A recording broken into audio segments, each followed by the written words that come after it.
Yo, what is going on YouTube? It is your boy GZTV back with another video, and in this video we're here to talk about NBA from Friday, January 10th.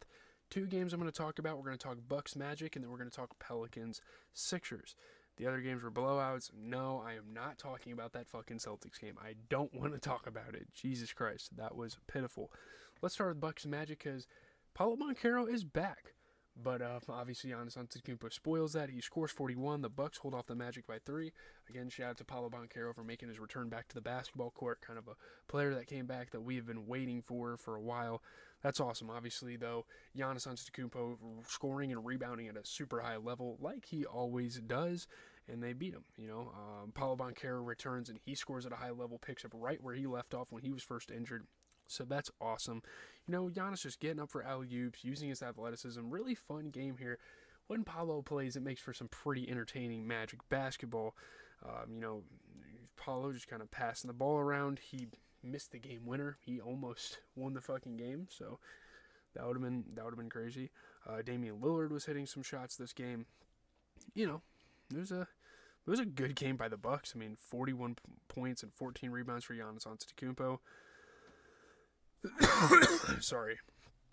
29 points for Damian Lillard. I still haven't gotten over this fucking cough. It's getting pretty bad. But yeah, those two really just putting on a show for the Bucks. Really, all you need is those two guys playing good for the Bucks to excel and get some dubs. Looking at the Magic, though, you get a 34-point performance for Paolo Banchero. And they're kind of keeping Tristan da Silva in there to play with Paolo without Franz. And he put up 16 points, 10 rebounds. Not really too much else going for the team. You obviously wish a guy like KCP could have played a little better. He did get hurt, so I think the KCP injury had some effect on them losing the game. They had guys off the bench like Jonathan Isaac, Caleb Houston, Anthony Black that were coming off and kind of replacing him in terms of scoring options. But yeah, it obviously would have been nice to have him for the whole game, and they obviously didn't. Unfortunately, injuries happen in the NBA. Hopefully KCP gets better, as we are going to just go ahead and move on to the Pelicans Sixers. These were pretty straightforward games, and obviously I wasn't watching that much basketball tonight because I was watching the Ohio State Ohio State and Texas game. Fuck, I already forgot who they played. Sorry, but there you go. Pelicans Sixers, obviously a huge storyline coming out of this is that Zion got suspended for violating team rules. And, with him suspended, CJ McCollum scores 38 to lead the Pelicans past the Sixers. They win by 8. I don't even know why the Pelicans try to fucking win games anymore. They won, but and this is a terrible loss for the Sixers to get because you really only have to worry about CJ McCollum. And you let him go out there and score at such a level. Yeah, Zion Williamson was supposed to be back for this matchup. This was supposed to be an even easier win for the Pelicans. And now they open the door to allow the Sixers to win. And what do the Sixers do? They get shit on defensively by fucking McCollum. Even Jordan Hawkins was hitting some crazy shots. Dope game here. Jordan Hawkins was making shots from all over the court at times off the bench. He played awesome this game. Tough shot after tough shot. Daniel Tice kind of trying to fill in for Zion. He was getting up for some dunks and being aggressive. That was awesome to see.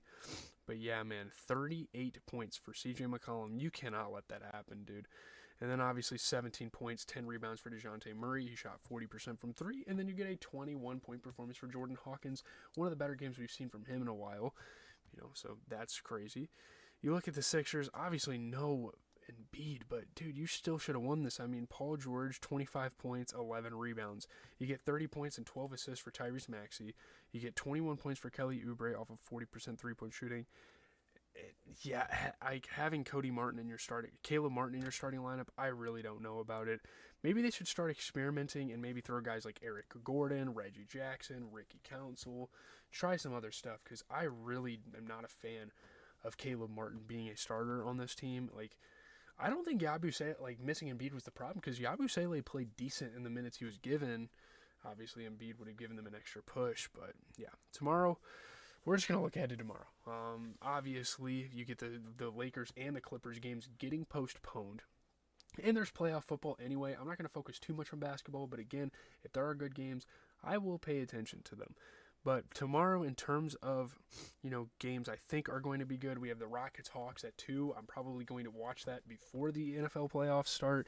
We have that whole shebang. You have the Grizzlies playing the Timberwolves, and that's really about it. There's not even that many games on tomorrow. I think there's like 5 because of so many postpones. But again, if any of those games are good, make sure you stop by the channel. If your favorite team wins a close game, just know I'm going to talk about it. Again, I don't talk about double-digit scores. We're talking about close games only around here. I mean, this is like this supplemental content. So I got to go finish making a thumbnail. Gotta go finish making a thumbnail and finish posting that video, and then I'm probably going to watch some Squid Games before going to bed, and then that'll be that, you know? Pretty successful day content-wise. I'm actually very impressed that I was able to get that Album of the Year video done in the time that I did. So that's fucking awesome. You guys are going to get that tonight. You're probably going to get a Squid Game video at some point tomorrow. I will try to get it out, maybe try to edit the video in between, you know, playoff games and watching those. So, yeah, I know I'm yapping. 2 games shouldn't take 6 minutes to talk about, but I'm stretching the fucking time out. I'm trying to reach it, and we're not quite there. Have a good rest of your night. Leave a like, comment, subscribe. As always, this has been your boy GZ.